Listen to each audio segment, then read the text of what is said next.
Welcome back to the Plenterra Perspective. I'm Dan Lockwood, founder and CEO of Plenterra. This podcast is dedicated to one simple truth. It all starts and ends with soil. Over the last 3 episodes, we've talked about why soil health matters, the biology beneath our feet, and how biochar can help accelerate what nature normally takes centuries to accomplish. But today we're going to answer what may be the most important question in the entire series. How does a grower actually make the transition? Because understanding regenerative agriculture isn't one thing. Implementing it profitably is something else entirely. To help guide today's conversation, I'm turning the microphone over to a good friend and business partner, Eric Hutchings. Eric spends a tremendous amount of time working with growers, policymakers, industry leaders, and he's going to ask many of the same questions we hear every day in the field. Eric, take it away. Oh, thanks, Dan. And I'm actually really excited about this episode because there has been a massive amount of conversation. Agriculture obviously been around for a long time. But the conversations around the policy related to it, where we want to go, always hot topics. But the fascinating thing is how over the last several years, the conversations around regenerative agriculture have picked up and accelerated and become a real topic of conversation and focus and funding. That's a really big part of this. So I'm really happy that we have the opportunity to talk about this for 2 reasons. One, because I feel like people need to know that it really is a change. It's not just a hiccup in the way that we've done things or a clever little niche project that you can do if you want. But there has been a substantial tectonic shift in our understanding of soil and of agriculture and how those things combine. And so looking at some of these things today, how the policies have adjusted, the new programs that have come out, this is a really big opportunity. A lot of people have no idea. Even some of our folks on the government side, it's still new enough that some of them are still learning and understanding that there's been a lot of very cool changes and a lot of really cool new programs that have come in. So let me start, though, with the obvious question, I think, Dan. If regenerative agriculture is such a great thing, then why aren't more growers doing it? Well, farming's hard. Margins are thin, the weather's unpredictable, input costs continue to rise, and most growers can't afford expensive mistakes. Every year they sit down and put a budget together. They put an operational flow together. They start to talk about the weather. They're looking for forecasts on the weather, how much rain's going to be delivered, what the timing of the harvest looks like. This year, for example, we were at least a month ahead. Things are very difficult to predict, and they're just risk adverse. So if it's something they don't understand or something they haven't been exposed to, there's a little bit of hesitation. I think it's interesting, though, that there are enough people out there now that have picked up on it, regenerative agriculture, and have started using some of those practices. It feels like a traditional S-curve for implementation of just about anything. You have your early adapters, the early ones, big risk takers maybe, but once you get enough of those, people start seeing it, and now you even have some of the more resistant folks that are like, well, show me. Well, kind of the cool part about where we're at right now is there's an awful lot that's been shown. And to your point, how do you de-risk? How do you adjust that? And why do you think some of the growers out there are resistant to change? Or do you think they really are resistant to change? No, I don't really think they are. I think a lot of growers resist change inherently, but like the experiences that we have out in the field and the things that probably prompt them to kind of take it slow is they have extreme investment into equipment and some of their current technologies.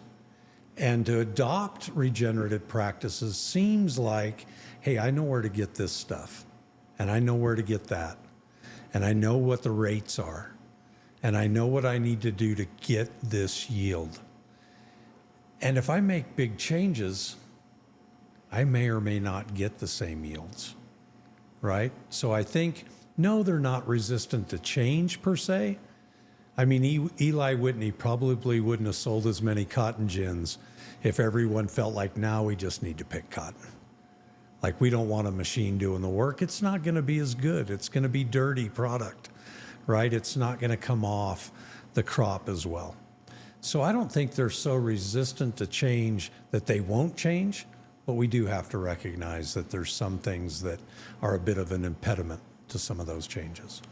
Well, and I think it's important to recognize, and you've said it before, the growers aren't afraid to change. They're just afraid of making really expensive mistakes, because most of them live on margins that are tight enough that you can't afford to do it wrong, especially not wrong too many times.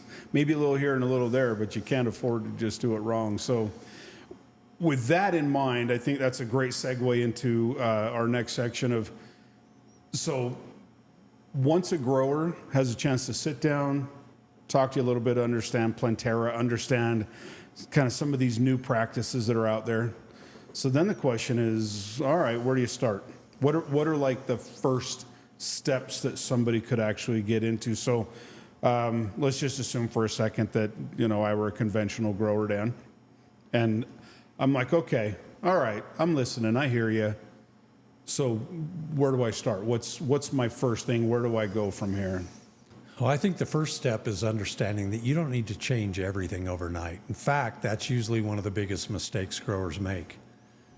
You need to start small.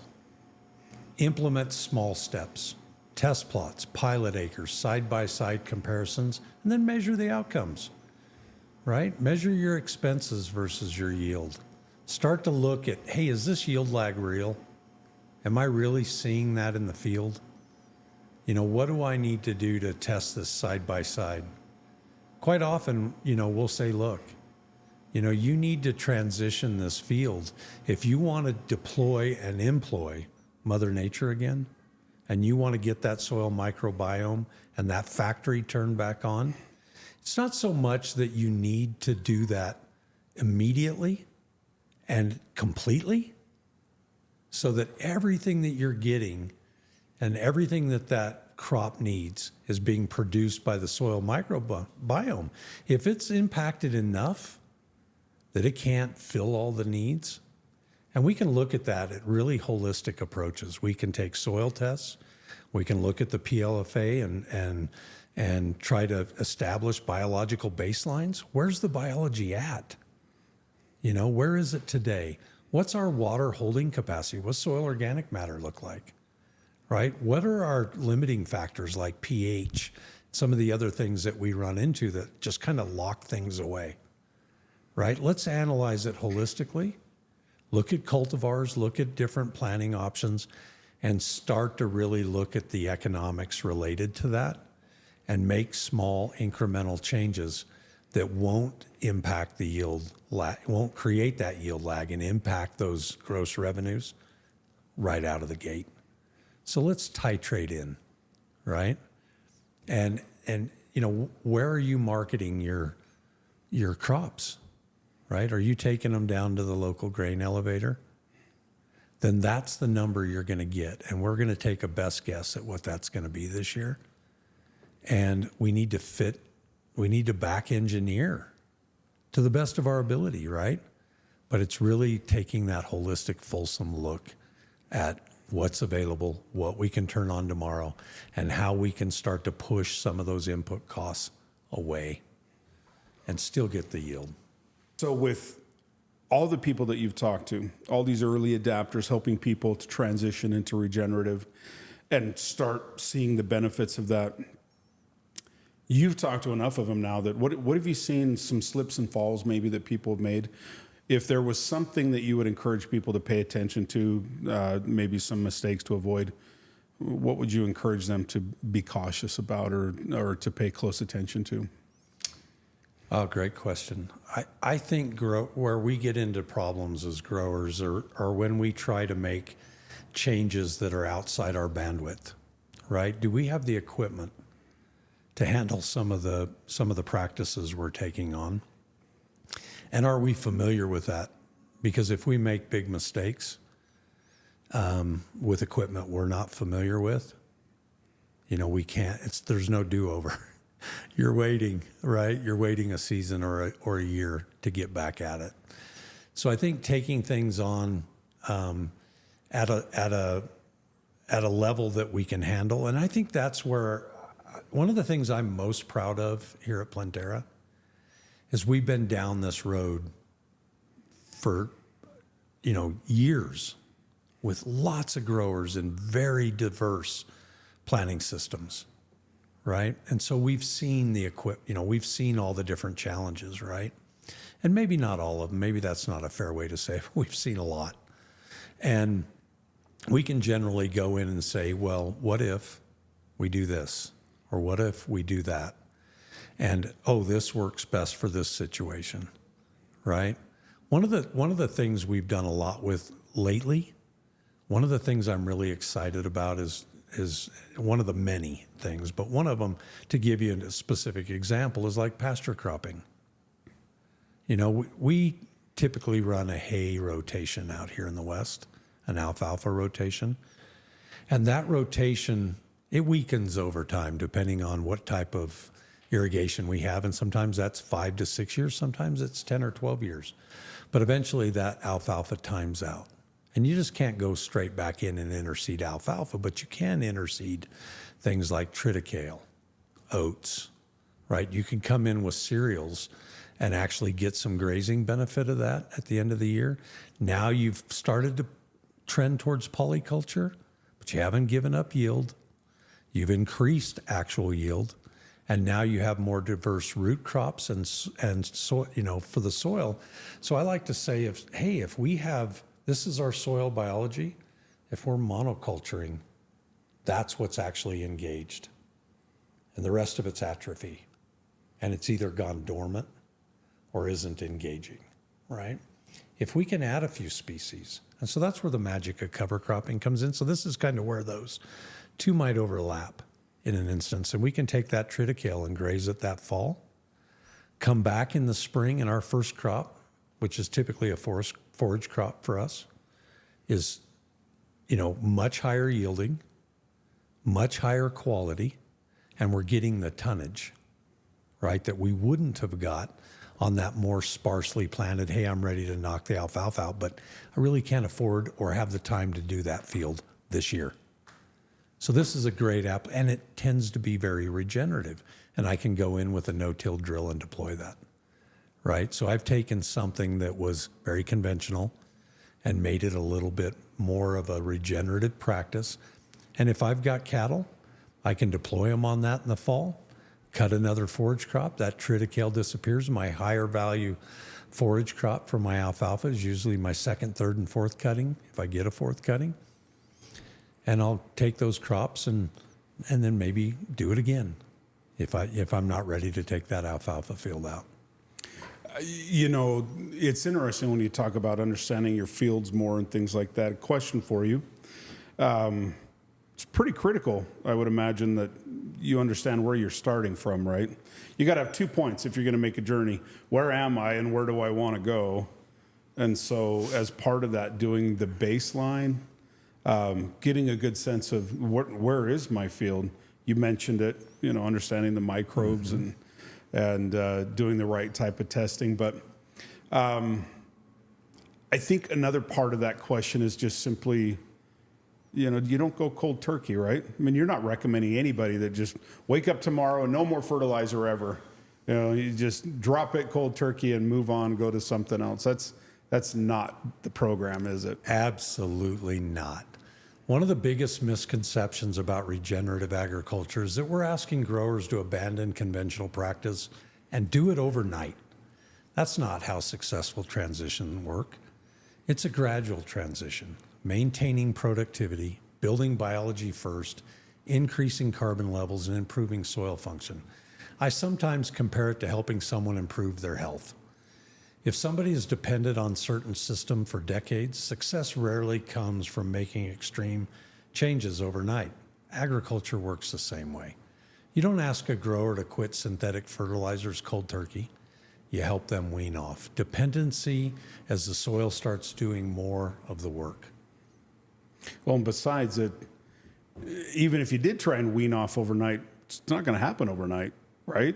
I mean, nature takes time. I think that's one of the things that our modern culture has kind of missed a little bit in the microwave era, is that everybody expects, well, I can go buy this one thing, throw it in, and a 60-second TV episode later, all my problems are solved.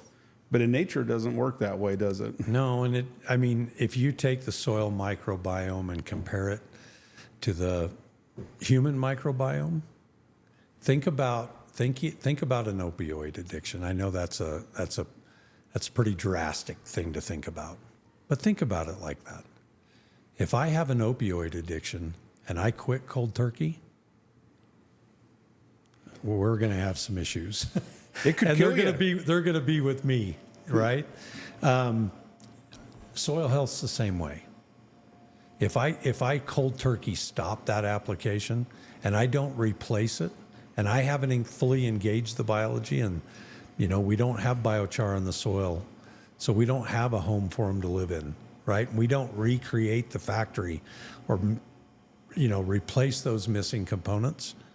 We are most definitely going to have an issue, and that's going to look like yield lag, and that's going to absolutely translate to the bottom line. And we can't make mistakes like that. So we really have to have a fulsome approach. We really have to understand what's going on, and we have to make the changes that make sense in the timing that makes them make sense. Yeah, so what you're saying is that oftentimes gradual transitions really can be the best transitions. Sometimes slow is fast, but working with nature the way nature works maybe can be the best, absolutely the best path forward. Okay, so that's a great transition, by the way, into the next thing that I was hoping we'd talk about, and that's, I think sometimes we solve for the wrong problems. And I think that's true across a lot of parts of life, but I think in agriculture, it's also very true that maybe we're addressing symptoms. Sometimes it's whatever you can see, whatever's on the surface. That's what I want to address, and I want to address that right here, right now, today. But what would your advice be? Wow. So the biggest problems, we talked about this in the economics piece, the biggest problems is spending on the wrong thing, right? How often do we see that happen? How often have we done it, right? Where we have an infiltration problem, so we throw more water at it. I'm not getting the water into the soil. I need more water, right? Biology issues treated with chemistry. We talked about disintermediating the biology. So we have low biology and we say, well, we got to throw more chemistry at it. That just creates more atrophy. That just creates a more codependency, right? In some cases. And so we don't have a healthy functioning soil. And those are really expensive problems. Water pumping is an expensive problem. Overusing our water allocation and receiving, fines or supplemental water charges. We see those all the time here in Utah, right? Taking $900 to $1,200 a ton inputs and saying maybe more is more, maybe more is better, right? Instead of turning that factory back on with biology. And that's what we're talking about when we say, look, sometimes we spend we try to solve the wrong problems. We try to apply, the wrong solution to a problem. That's expensive. And that's where we're commonly spending $100 to solve a $10 problem. And we can't make mistakes like that right now. It's too tight. It's too important. And, our future really depends on it. And if we want to continue to balloon up a $579 billion farm debt and increase the odds that this farm's not going to be here for the next generation, let's keep making mistakes like that. Well, and I've heard you actually mention before about identifying the right thing to address. And you've related it to personal health. If somebody's not feeling right, then maybe the simple answer is you just get a pill or you take a shot or you go and try a supplement or something like that. But it may not be what is actually causing the problem. You may be spending a lot of money not actually getting down to the root cause of it. So when you're dealing with soil, what do you think that process looks like? How do you get past just looking out at a field and going, I need a whole lot more of that. I'm gonna go buy just thousands of pounds of whatever, and I'm gonna dump it on that field. How do you know? Is there a process? Is there steps that you recommend that people look at to actually get down to that? 100%. And I don't think, any of us as growers typically look at it and go, I'm just going to throw 500 pounds of nitrogen at that problem. We're pretty used to studying a chemistry test, right? When we go out and soil sample, that's effectively what we're getting. There's some hybrids, that'll give us a little bit of insight into biological, right? Typically don't deal with the physical characteristics like soil aggregation and things like that. And more often than not, don't give us a full biological picture, which is our actual factory we talk about all the time, right? So I don't think I think it starts with a great soil test and a fulsome soil test. I think it starts with a biological baseline at very least. And let's look at what a PLFA is telling us. And then let's look at plant tissue samples and find out what the uptake into that plant actually looks like. Are we getting what we expect to see in that plant? What our soil has to offer. In other words, is it making it up into the plant? And then more importantly, quite commonly, is it making it up into the inflorescence? Or are we getting seed production? Are we getting nutrient density? I think we're missing a lot of metrics, and I really want to talk about this in the future, is, where is the nutrient density? Where is the analysis of our products? We're really missing that. We're missing it at the market. We qualify everything and quantify so very little when it comes to nutrient density. That's an exciting frontier I'm really looking forward to, that we here at Plenterra really have developed some fun metrics around that could translate into some massive change in the industry. But that's what I would do. I would start at really great baseline information and make a holistic decision and say, I can do this at this point. I also don't like to, give it everything it needs from day one. Like, I like to titrate it into the system over time. If you told me I had to eat for the entire next week, I'd probably botch that pretty poorly. Right? I don't know what I would eat, but I would eat something I hope stuck with me, right? I kind of approach nutrient and supplementation the same way. Like, we want to put it in as needed, in as many deployable ways as we can, and spread it out over time, right? For example, there's a lot of folks, taking shots for various things right now. And we used to take a shot for a week or a pill for a month. Now we take it multiple times a week, right? Because we don't want the spike and the crash. And that's you can throw a bunch of nitrogen at something right now and it'll really bounce. And then it'll crash, or it'll slow down, or you won't get that as much benefit as if you gave it a little over a longer period of time. That's what we're talking about. Making really good decisions requires great upfront legwork. No, I love that. And I think that's a great segue actually into our next segment. And that's if you want to start making the change, oftentimes the very best thing is just to go all the way back to the basics, right? Get a good foundation. It's true in anything. It's true in sports. It's true in business. It's true in construction. It's true. No, you got to have a great foundation, right? And so we talked a lot about, creating some of the baselines that you would need and things like that. But when you start creating the foundations to become regenerative, to be more sustainable, to have the opportunity to be more resilient, whether it's to drought or disease or whatever.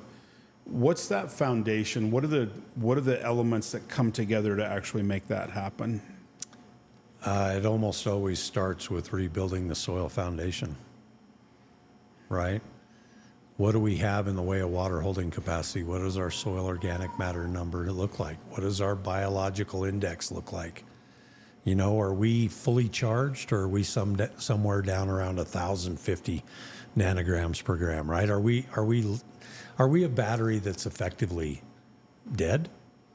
Or do we have a pretty good charge to that battery? And so what can that soil do in the way of actually generating micronutrients and making that transaction happen that happens between the plant and the metabolites and metabolomics around a healthy biological system? So understanding those things and building that foundation, you know what? If you've got real limiting factors, how are you addressing them? Is your pH too high? What are you doing to generate processes, not just chemistry, but processes that will start to work on that pH over time? That was a long time getting there quite often. It's going to take a little bit of time to get it down, right? What are we doing to address available carbon? And are there practices that we can take advantage of that might do that very quickly? Or how are we doing it every time we pass, right? We're always talking about in agriculture how we get as much done in one pass as possible, because we're very concerned, about the Strait of Hormuz and how much oil is costing right now. So we're really concerned about how we spend our fuel budgets, right? As we should be. So in that one pass, how are we addressing carbon every time we come over, nutrient deficiencies, limiting factors, and how are we building that and turning that factory back on so that a lot of that work can be done for us when we're not making passes with the tractor? That's where you start. And it's in it with all the different things you have to deal with in agriculture and farming. It really does just constantly keep coming back to the soil, doesn't it? Really understand the soil. And I've heard you say it before, Dan, that your business is not your crop. Your business is your soil. The crop may be the product that comes out of your business, but it all starts with your soil. And that really is the foundation, right? And it does. It just constantly seems like the conversation, the focus comes back to soil. The foundation to everything is the soil. Everything sits on that foundation. When soil function improves, everything becomes more efficient. Better water use, better nutrient use, improved resilience, and reduced dependency. I can't tell you how many times I've watched a complete soil failure, and we just can't keep the pests away. There's no natural defense built into that soil and the resulting plant types that we're growing. And so everything has a chance to impact it and does. And so everything sits on that foundation, Eric. If we have healthy soil, we have a chance. If we don't, we're fighting an uphill battle. And it is right back to that hydroponically farming in dirt scenario. And we have to give it everything it needs, because soil is just then a substrate and not a functioning factory. Yeah, and I love the phrase that you've used, that we've spent the last 70 years treating soil like dirt, and then we're surprised when it acts like dirt, right? So, and now I guess the whole point is, when you look at agriculture, like literally universally, the whole point of regenerative is to start rebuilding what we had and putting it back together. You just talked about how soil is the foundation and needs to be the foundation of that. But we really do need to get back to healing the soil, don't we? The soil wasn't failing us. We were failing the soil. The good news is we can fix that. Yeah, and honestly, thank you, because that's a great segue into the part that I was actually really excited about talking about today, and that is, mentioned it early on in the episode, things have changed. People's perceptions have changed. The way that they're looking at agriculture has changed. An understanding of sustainability, and sustainability being that my farm is going to make it, that I'm not slowly losing my productivity and my soil health, but you can actually stop that and start rebuilding it back up again.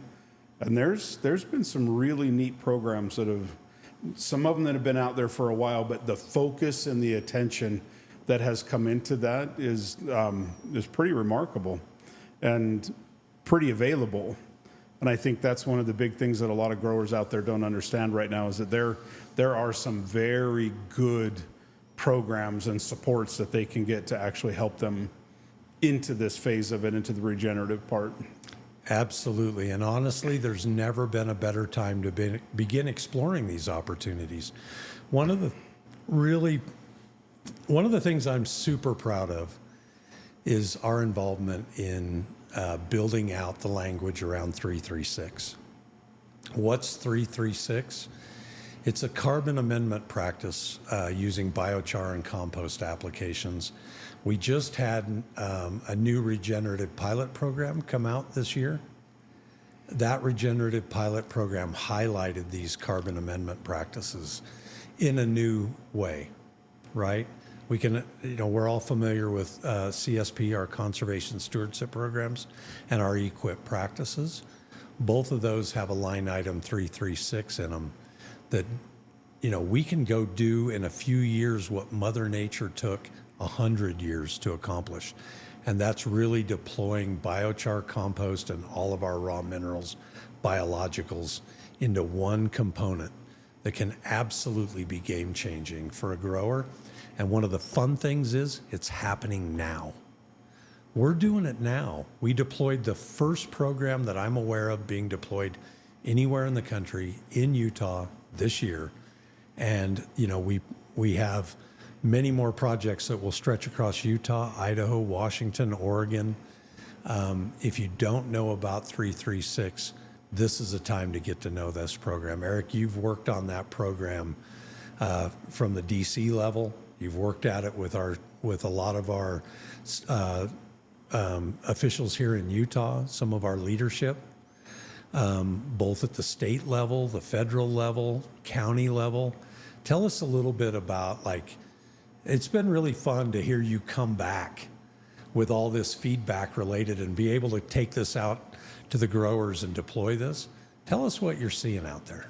No, it's such a good question. And the, policymakers and department directors, they have the same kind of risk aversion that growers do. You can't make an expensive mistake. It doesn't matter what your career is. And so it's been fascinating to see a lot of these programs under EQIP and CSP. The USDA's had them for a long time, under the NRCS. But the interest over the last few years about maybe this regenerative thing really does have some answers. Maybe it's not just another thing. Maybe it really is the thing. And I think one of the greatest things that's happened with that is there has been funding that's come out for NRCS, natural resource conservation, for a long time. And if you haven't taken the time and you don't truly understand that, find your local NRCS office. You can look them up online, call us, work with us, we'll walk you through them. But the fascinating thing about the policy part of it, Dan, is that there's lots and lots and lots and lots of practices that are under the NRCS. But the focus has now become regenerative, because there's precious few things out there. There's a lot that's been done to try and help save topsoil and to help us keep topsoil in place. And there's a lot of programs and practices that are related to that. But this goes to a whole nother level. What's happening on the soil, keeping what you've got is one thing, but rebuilding it, actually regenerating it and making it healthier, more sustainable, it's a huge deal. And just this last year, the administration came out and there's a new regenerative pilot program that has additional funding associated with it, $700 million that they put just into trying to help these growers that want to early adopt. And the amazing part of most of these practices is these aren't one-time things. Like the one that you just mentioned, Dan, about 336, the soil carbon amendments. You don't put it on and then next year it's like, well, that was great, but now it's all gone again. No, when you mentioned that you can do some things with these programs that will have massive impact, but not just a big impact for a short term. It can have a big impact long term. Let me give you an example of that. Please elaborate on that, because this is a really big deal. You hit on something that I literally heard just a couple of years ago. So 35 years ago, the gray's real. I'm in college, 40 years ago almost now. And, we went out and applied 20 yards of compost to a field, right? 20 yards an acre to about an 80-acre dry farm, just as a test plot. Well, management practices change, and CRP was being adopted throughout. That's Conservation Reserve Program grasslands, right? That have a set pay rate. Commodities were a little sketchy on, can I make it? Can I not make it? So a lot of growers in the dryland world adopted these soil preservation practices, soil building practices. So we lost track of it, right? Fast forward about 30 some years later, and the CRP program contracts timed out. And so all of a sudden we have the Lima Center up at Utah State, and we're looking at everything, through ArcView GIS, and boom, here's this field out in the middle of this unirrigated tract of land that is just blowing up. And it's got to be watered. Where's the water coming from? So people went out to investigate. Where's this water coming from? You could see it from space, literally. And all of a sudden they go out and they go, there's no water coming to this land. Where's all this fertility come from? And finally, one of our extension agents, one of our newest extension agents, looks back and says, oh my gosh, this got treated with compost 35 years ago, went into CRP, and now it's ingrained, and it looks like it's yielding twice as much. What happened? And that's that 1 + 1 = 5. We got the organic matter back in the soil. We got the factory turned back on. CRP got deployed, so we polycultured it. Kind of an equivalent, little bit of an equivalent to what? Cover cropping with a 12 species polyculture, right? Legumes, brassicas, warm season, cool season grasses. Kind of an analogous system. And then we pull it out and put it back into a monoculture, and it's like we just broke it out for the first time. And we have a fully charged system, maybe testing out at 10,000 nanograms a gram. I don't know. We never tested it. But the effect feels like that. And so kind of anecdotal, right? We lost track of it, but we can see what these amendments look like when they're deployed and they're in there. We can do a lot in a short period of time if we can figure ways to get it in the soil. And we have, and we are. It's a really fun time. Yeah, and I think, honestly, Dan, one of the things I hope that people are really listening to and paying attention to is that there are more supports now for that regenerative processes than there has maybe ever been. It's a brand new program. We've not had $700 million deployed into regenerative ag in the past. Now, regenerative ag covers some other things like, cover cropping and variable rate fertilizers and some of the things we hear when we go out. But to actually have soil amendment and biologicals and nutrient management and verifiable soil testing overlapped into one program that we can actually track what regenerative is capable of. Yeah, this is a new time. And it's incredibly exciting because we have tools at our disposal now. And we're going to get into those in future episodes. But we're doing some really fun things right now that are incredibly exciting. And it feels like welcome to the Good Timing Awards, right? And that's a fun space to be in. Well, and it's got to be really rewarding to go out and let a grower know, hey, there's supports out there. There's programs out there that you can take advantage of. And I don't know, most of them probably haven't even heard of them. And so recognizing that this regenerative, I think maybe the takeaway message that I'm hoping that people hear through this is regenerative has been proven. It's been early adapted.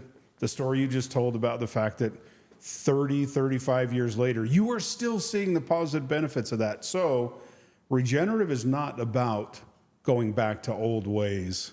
And it's not about trying to figure out how to do it on your own. There's a lot of supports out there. We're helping people get engaged in those, helping them to understand not only how to apply for it and get approved for it, but also how to actually do the applications. That's who we are. That's what we do.